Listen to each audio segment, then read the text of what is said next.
bu gün Azərbaycan bayrağının birinci ili Azərbaycan bayrağının birinci ili yazım da burası niye batlaşıbdı? Yasa sular Azərbaycan bayrağına sığır. Şimdi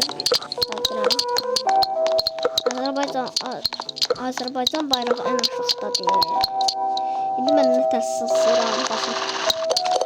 Sığıram. Alttan. Kız da alttan. Siz kimsiniz? İnşallah ikinci olarda 400 metre yerim oldu.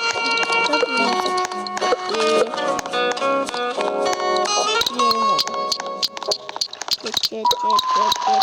Öyle hiç olmuyor. Daire kurasam birinci olsam. Ben eləyərdim daire kurup. Sandıkları da alın çünkü belə tez geçmeye belə şeyler çıxırlar. Azərbaycan polisi qoruyor.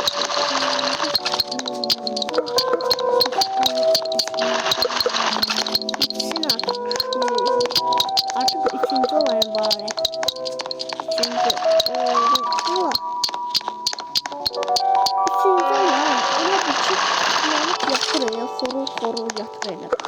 Bu mənim şansımdır. 23'lerim üçüncü olur. Üçüncü. 4.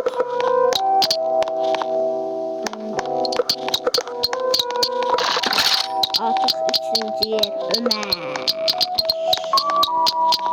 Azərbaycan birinci elime çok yakın. Bak.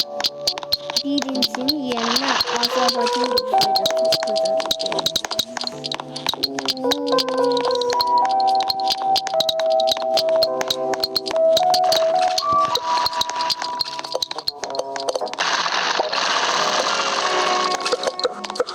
Sağ tarafa bakın bir tane.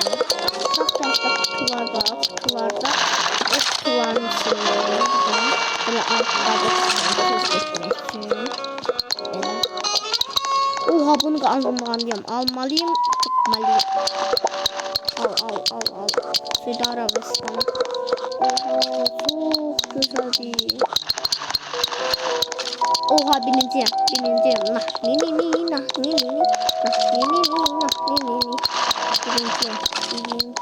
Topaşları silmişim. Ona çok yakınlaştı. Üç metre sonra. Benim de 3 metre sonra dedim daha. Size 3 dakika oyuna gelmez. Üçüncü oldum. Üçüncü nerede? Birinci oldum. Oyuna gelmez. Birinci dördüncüydüm. Üçüncü olanı kazandım. Birinci oldum.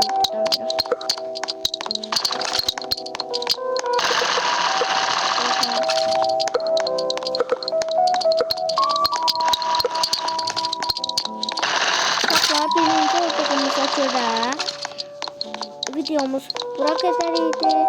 Benim kanalıma like atıp abone olmayı unutmayın. Azərbaycan bayrağı birinci yerdir. Mesela Türk bayrağı birinci yerdir.